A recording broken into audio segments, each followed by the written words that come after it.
Mom Sanda! Naku, sino kayang real life mom ang makikilala natin ngayon?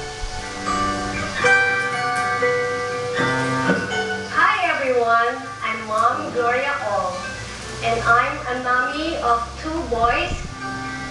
I see fulfillment in managing my own business because of my treasure. The treasure of my life, none other than, of course, my children.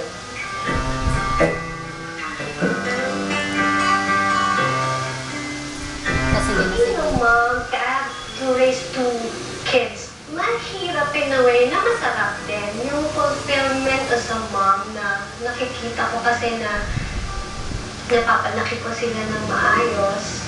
Although I cannot say that I'm a perfect mom, pero I make it the point na yung time sa kanila, especially yung sa pag-aaral nila, matutukan nila yung pag-aaral nila.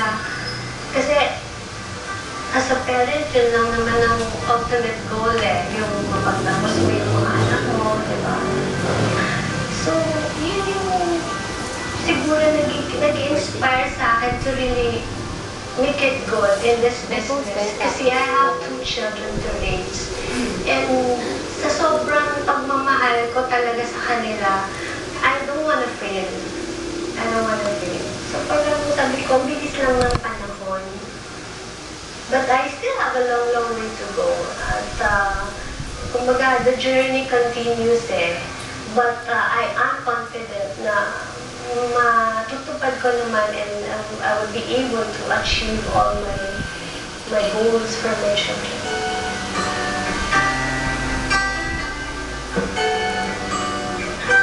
I manage an egg business because we have a poultry farm in the family. So my mom suggested to me that why don't I market the eggs here in Manila. And so I just got that idea from her, and I just thought of why not. And then finally, I went out of the market and offered the fresh eggs, and I started out for a couple of trays lang, mga 12 to 20 trays, and then afterwards, nagtatawag na ako sa mga bake shops, restaurants, hanggang sa tuloy-tuloy na yun, parami na ng parami yung mga orders, hanggang sa yung 20 trays na binabiyahe sa akin before, pag lumuluwas lang yung parents ko dito, naging isang truckload na siya. So, binabiyahe siya dito twice a week from the province. Dito na po tayo sa warehouse namin. Warehouse ng mga eggs, as you can see now. Fresh na fresh po, as you can see. Here. Ito naman po tayo sa susunod. More on mga, as you can see, we have here flours, sugar, and of course, yung aming bigas.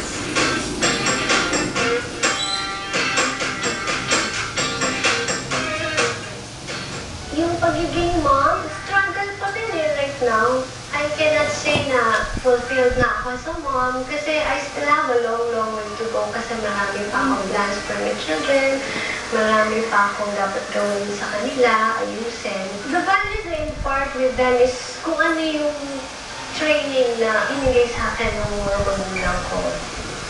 Andyan yung kahit walang pasok, hindi po pwedeng paisi-isi ka lang. Kailangan may walang pasok, that's the time tulong ka nga You have to do kung ano yung utos sa'yo. O kahit na maglinis lang ng bahay, for as long as may gagawin ka, that you have to be responsible. So, yun yung gusto kong maibigay na input sa mga anak. Kailangan habang maliit pa, habang mga bata pa sila, naturuan kung paano maging isang responsible na tao at maging masipag talaga.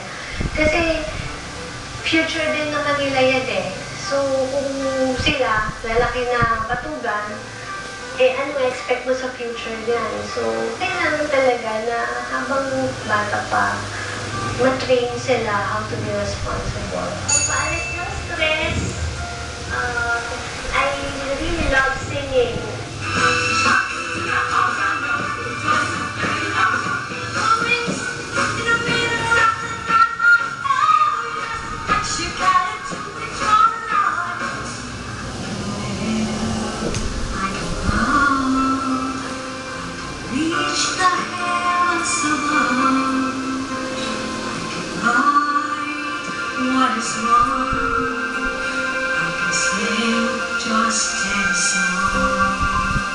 Sa mga kagaya ko, ng mga mommies, ang siguro ang masashare ko lang is mahalin, no? Mahalin talaga ang mga anak natin. Pwedeng magkaroon tayo ng ibang kasama sa buhay, pero ang mga anak kasi natin, talagang pinaghirapan natin yan, nailuwal, diba? So parang sana talagang yung mga nanay na kagaya ko, mabigyan nila ng talagang atensyon yung mga bata, especially nowadays, yung mga teenagers, yung sigurong guidance na napaka-importante na mag-guide sila para rin nasa matuwid silang daan.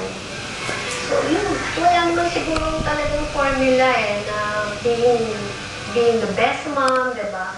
Pero right now kasi ako, I just live my life one day at a time for as long as nandyan yung mga anak ko. Lahat gagawin ko for them just to really raise them well and give them a good future. Dahil ang kagandahang asal at pagmamalasakit sa kapwa ay unang natututunan sa ating tahanan, sana po'y maaga natin maipamulat sa ating mga anak ang pagbabahagi ng mga natatanggap nating biyaya.